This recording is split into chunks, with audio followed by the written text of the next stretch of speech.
Picture this. You're holding $1.5 million in your hands.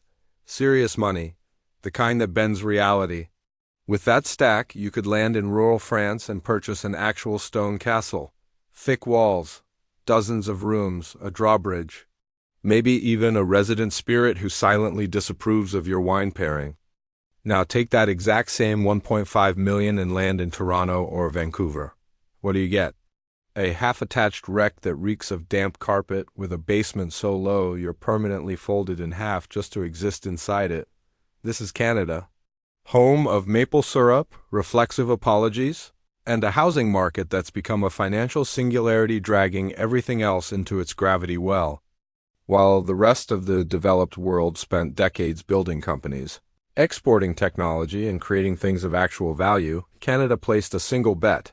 One asset, houses, selling them back and forth, again and again at higher and higher prices.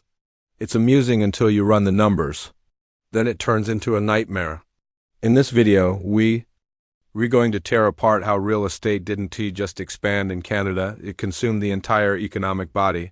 We'll examine the lifeless productivity data, the shadow credit machine hiding in plain sight, the guaranteed bailouts that poisoned incentives, and the danger of confusing leverage with prosperity. Brace yourself, this ride doesn't smooth out. Let's start with a simple story. Meet Kevin, sharp. Young, brilliant. He has an idea for an AI company that could completely overhaul logistics. He needs funding. Kevin walks into a downtown Toronto bank wearing his best suit, slides his pitch deck across the table. The banker scans it and frowns. Too risky, he says. Startups fail. We can't lend you $500,000. Disappointed, Kevin leaves. A few minutes later, another couple walks in. Let's call them Mark and Sarah. They're a few years older than Kevin. They already own a small condo and want to upgrade. They want to borrow $500,000 to buy a slightly bigger place. The banker smiles. He pulls up their file, looks at their existing mortgage, and sees the value of their current property has soared. No problem, he says. Your collateral looks great, approved. This isn't just a story. It's the Canadian economy in a nutshell. One person wants to build something new, create jobs, and innovate. He's told it's too risky. Another wants to borrow the exact same amount to buy a bigger piece of an already inflated asset.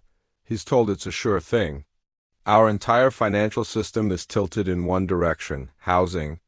Why lend money to a risky startup that might fail when you can lend it against a house that, for decades, has only ever gone up in value? This is where the problem starts. When an entire country decides that speculating on property is safer and more profitable than building businesses, you get what economists call a productivity crisis.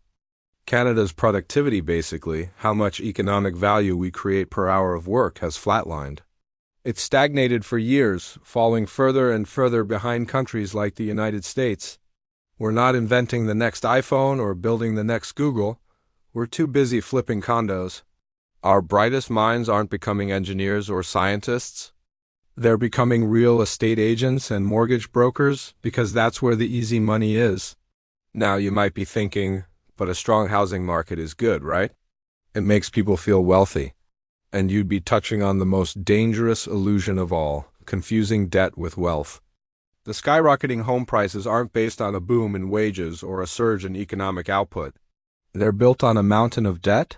Canadians are some of the most indebted people in the developed world. Our household debt-to-GDP ratio is alarming. We've been borrowing from our future to pay for our present, using our homes as ATMs. This brings us to the hidden engine of this machine, the shadow credit system. Beyond the big banks, there's a whole ecosystem of private lenders, mortgage investment corporations, and other entities that operate with less regulation. When the banks tighten their rules, this shadow system steps in, offering loans to people who might not otherwise qualify, often at higher interest rates. It keeps the party going, pumping more and more credit into the system and pushing prices even higher. It's a classic feedback loop. Higher prices justify more lending, and more lending creates higher prices. So what happens when the music stops? What happens if interest rates stay high, or if a recession hits and people start losing their jobs? The entire structure becomes incredibly fragile. And here's the most toxic part. Everyone involved, from the lenders to the borrowers, operates with the implicit belief that the government will never let the housing market truly collapse. The Canada Mortgage and Housing Corporation, or CMHC, insures a massive portion of mortgage. This acts as a backstop, reducing the risk for banks and encouraging them to lend more. It's a guaranteed bailout that has poisoned the incentives for prudent decision-making. So where does that leave us? We have an economy addicted to debt with dismal productivity, and a housing market teetering on a foundation of leverage, not genuine prosperity. The story of Kevin, the aspiring entrepreneur, is the story of Canada's lost potential. Every dollar that went into an unproductive mortgage for an overpriced house was a dollar that didn't go into research, development, new technology, or new businesses. We didn't just build a housing bubble. We built our entire modern economy inside of it. The road ahead is uncertain, and unraveling this will be painful. But the first step is to see the situation for what it is. Not a success story, but a cautionary tale. Thanks for watching. If this video opened your eyes, consider subscribing for more deep dives into the economic forces shaping our world.